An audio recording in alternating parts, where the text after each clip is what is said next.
Overpaid and underperforming in the NBA, the golden era of basketball entitlement, one could go back to the summer 2016, of bad free agency signings, a life-changing moment for many role players, a luxurious time to be an average role player. Nobody will ever forget about the Chandler Parsons and Luol Dengs of the world, many already knowing about the risky signings, unfortunate career endings with big injuries. Whenever there's a bad feeling on certain guys getting max dollars, many not a fan of when announced, things simply can't get any worse. The Washington Wizards, no strangers to giving players fat Benjamins. John Wall no longer in the NBA shortly after his Supermax expired.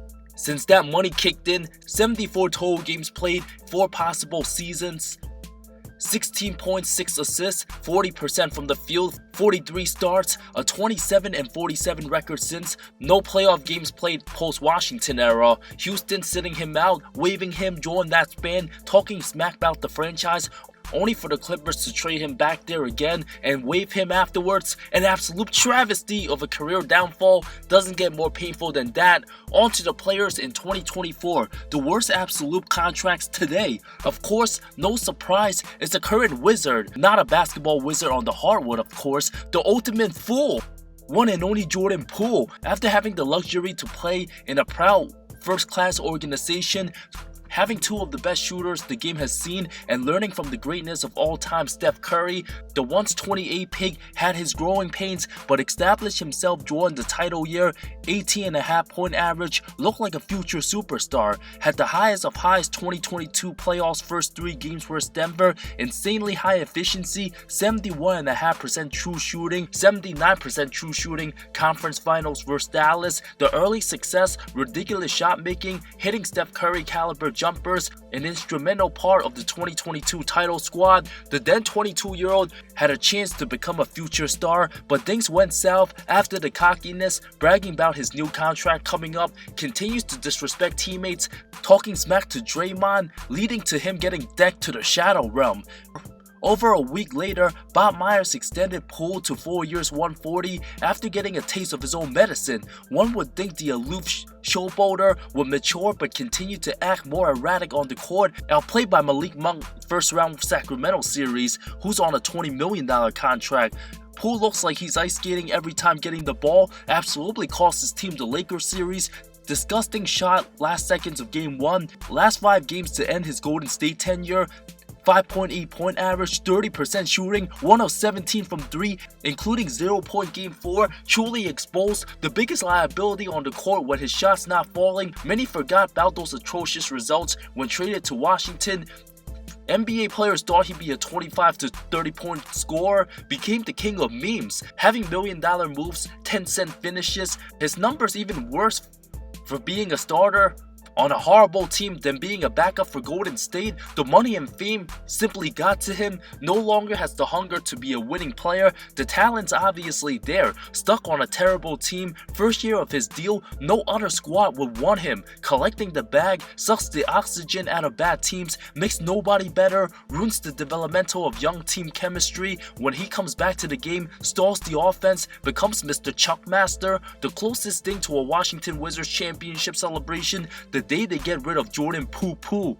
Zach LaVine of the Chicago Bulls, very difficult to trade, a big scorer, being a losing player, 10th season in the league, 1 playoff appearance, one of the absolute worst max contracts in the league. The Bulls playing much better ball without him, a product being in a bad organization, constantly making desperate decisions. Summer 2022, signed a ridiculous 5 years $215 max.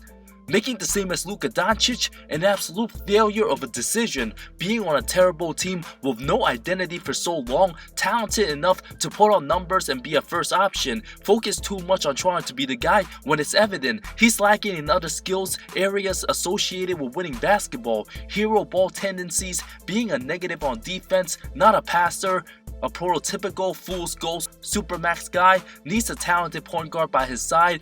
with the loss of Lonzo Ball, destroy any of the Bulls' hopes. Super difficult to trade with that contract, but the type of guy could very well be headed to a team like Detroit or Charlotte out of desperation. Doesn't have much value now, would be great as a 6-man role if embraced, but nobody wants to pay any bench guy $40 million plus till 2027. Much to blame for the Bulls organization holding on to the bigger names while sabotaging the development of young players. Team might need to attach a draft pick to get rid of Levine. Bradley Beal, having Suns fans pray every night, crossing their fingers, just hoping he stays healthy. And to be the Bradley Beal from 3 years ago? In reality, the multitude of injuries appear to have taken a toll. 40 games and 50 games played each of the last 2 seasons in Washington, not a needle mover. The laughable franchise gave him a no-trade clause. Phoenix might have gotten him too late. After 10 years in the league, signing 5 years, $251 Supermax, despite being the second best player under John Wall, still no conference finals appearance to show when the East was weak. This ain't the 2019 or 2020 Beal anymore. Now they don't have a true point guard to run the offense. Beal's skill set's very similar to Booker as score first, not good on D, the 6th highest paid player on the year, even making more than Giannis and Doncic from having a back injury before the start of the regular season. An absolute red flag, then missed several weeks with ankle pain, way too many injuries on a team where 35-year-old Kevin Durant depended upon to carry a heavy load, who's also been super injury prone every season since the post-Achilles tear. Now January, the Suns still don't have an identity, little margin of error the competitive West. Beal paid like a superstar, but in reality, is he even a top 50 player anymore? Ben Simmons of the Brooklyn Nets.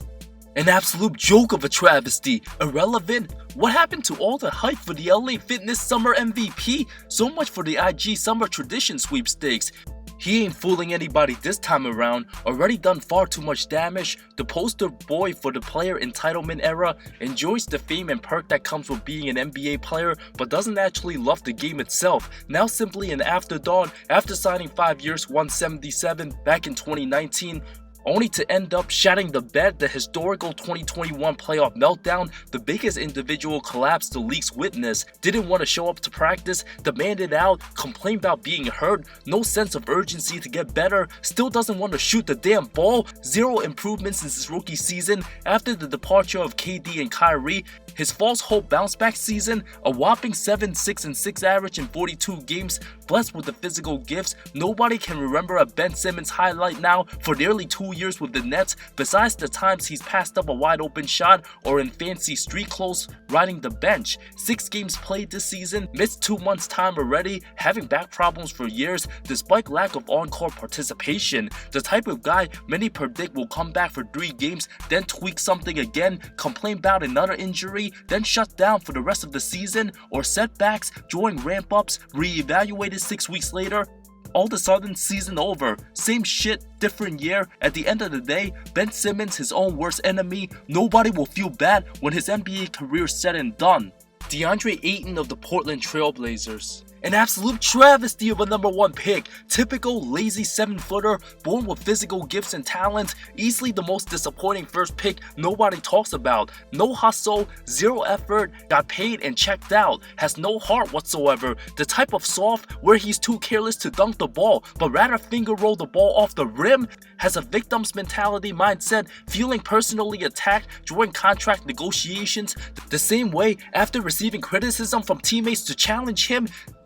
Many forgot what team he's even on already. Does he give a damn? Absolutely not. His choice not to be great could have been the X factor that helped Phoenix over the top, but didn't elevate his game in the finals, getting destroyed by Giannis. We already seen Ayton's potential and dominance punishing small lineups 2021 playoffs, elected to relax and not get better ever since. Tired of being the 4th option? Is he even the 4th option for Portland? Wanting to go to Indy, only for the Suns to match that 4 years egregious 132? Twice as much to be old than Jalen Brunson, missed the Butterfingers, fumbled the ball more times than having dunks per game, giving himself the nickname Diamond Ayton, more like Mr. Dissipating. All that size, allergic to contact, didn't realize how good he had it with CP and Book, now with Scoot and Sharp, his energy soft like magic harp. can't dribble, can't create, hates contact, still only age 25, but plays like he's 50, one of the few players who look way more jacked in college than in the NBA, doesn't seem like he cares about the weight room either. The type of guy who couldn't care less if he never plays another NBA game again. Draymond Green of the Golden State Warriors. Yes, he will be a future Hall of Famer, one of the greatest role players for his era, has the smarts and elite defense, but Golden State giving an older, out of control, emotional 33-year-old $100 million over 4 years, now known for only fighting, getting tossed, ruining team chemistry, hurting his team by the despicable actions, appeared to check out early, a distraction, brings negative vibes. The discussion no longer about whether Draymond will play like a star player and elevate his team again, but will his punch on Jordan Poole maybe the start of his Antonio Brown moment where a chain of crazier events happens? Let's hope not. The franchise's lack of accountability deserves plenty of blame. His erratic behavior on the court, barking at refs, developed a reputation for verbally abusing the refs. After his first tech, Green likely won't get thrown out unless he punches somebody. While other players who normally don't say much say 1/10 of what Draymond does, they get thrown out. It seemed impossible that Golden State were to ever trade him. It's 2024. Given the repeated actions, the young guys getting their shine without him in the locker room, no longer surprising if Mike Dunleavy sends Draymond to a random team that'll shock us all. Davis Bertans, many be like he's still in the NBA, deep on the bench, cheerleading 90% of the time for OKC, the perfect player to finesse their way into tricking their team. Who else but the Washington Wizards? Averaged the career best 15.4 points, extreme confidence from 3, one of the biggest one-trick ponies the game will see, signed 5 years $80 mil, owed 17 and 16 mil till 2025. The Mavs fortunately traded him alongside Case and Wallace for sensational rookie Derek Lively. Some thought Bertans be a poor man's Kristaps Porzingis, but couldn't even be a poor man's Brian Scalabrine. Being 6'10", averages 2.5 rebounds for his career. With all that hype during the 2020 times, with the importance of three-point shooters, guys like him and Duncan Robinson shooting skills seemed irreplaceable. Duncan, on the other hand, developed his all-around game, became much more complete, underratedly can make plays on his own. Bertans, the 13th man on the team, the second highest paid Thunder on the roster, an absolute travesty. On his way to playing less than 75% of games on the year, which means this coming summer, OKC can move on from him. Evan Fournier almost never plays for New York, nearly expiring, now near $19 million on the year, a team option for 2025. The Frenchman doesn't want to play on the Knicks, obviously overpaid from the start, knowing his style of play, absolutely not a Thibodeau guy. His skill set best suited as a first option on a losing team, can absolutely still average near 20 for the Pistons, put up empty stats for Orlando many years. More credit to the Knicks organization for coming a long way. If Fournier and his contract's the worst decision the front office made in the last 3 years, the franchise improved heavily from their rock bottom days. Joe Harris expiring contract, 32 years old, used to be an excellent regular season three-point shooter, led the league twice, got himself 4 year $75, lived up to it the 2021 regular season, but Mr. No-Show Joe bricked it all up. The Bucks series missed his opportunity for greatness, then came ankle injury, 14 games played the following season, became a shell of himself ever since, barely cracked Brooklyn's rotation last year, appeared to be psychologically broken after that Milwaukee series, the modern day version of a poor man's Nick Anderson choke job. Detroit, having cap space last offseason, did absolutely nothing with it, only to get Joe Harris and his expiring. What was Troy Weaver thinking? The Pistons as a whole, having almost half their salaries paid to Harris, Wiseman, Monte Morris, and Alec Burks, 52.2 mil combined on the year. Guys who are either injured or having zero winning impact. The problem is bad contract Harris with Bogey Bogdanovic on the court, all-time bad defense. Nothing going right for Harris and the Pistons. Who knows if 2024 his last season in the NBA. Honorable mention still to be determined, too early to tell. RJ Barrett hasn't taken that leap, 23 years old, still a mystery, has the talent, but not a fit with New York, worth the gamble for Toronto. Tyler Hero of the Miami Heat, super polarizing, soon to be 24. Everyone has different opinions depending who you ask. Great regular season scorer. Seeing Miami make the finals without him, given his contract, raises questions. Some thinking he's already peaked. Liability on D come April and May. The biggest question, whether he be healthy come playoff time. Karl-Anthony Towns, chemistry-wise, the team excellent start, first 30 games, embracing the fact its Ants team still hasn't proved anything in the playoffs. Another first round exit this season would be labeled a failure. Signed 4 years, $224 Supermax extension. If Minnesota don't at least make the conference finals the next 3 years and Towns still on the team, his contract would end up biting them. Looking good thus far, but come April, May, and June, only time will tell. Jaylen Brown, a third of $1 billion deal. Boston looking like the most complete team. Anything but a title in 2024 would be a failure. 7 seasons with Jason Tatum. JB still young enough to be a tradable asset, but growing as a player, getting better. His contract 100% justified with just 1 championship. Jeremy Grant, 5 years, $160 on Portland, non-all-star making that kind of money, turns 30 in March, already peaked, seemed like a Sacramento or Indiana type team would trade for him, but by next season or 2, if his game's declining, that'd be a gut punch. Zion Williamson, 05 years but last 3, not guaranteed, hasn't taken his game to the next level. Will his body even hold up if he don't put in the work to develop a jumper or post game? With more injuries and declining athleticism, New Orleans at least has some leverage. Which players today has the absolute worst contract in the league? How much more terrible can it get? Let me know in the comments below. See y'all next time.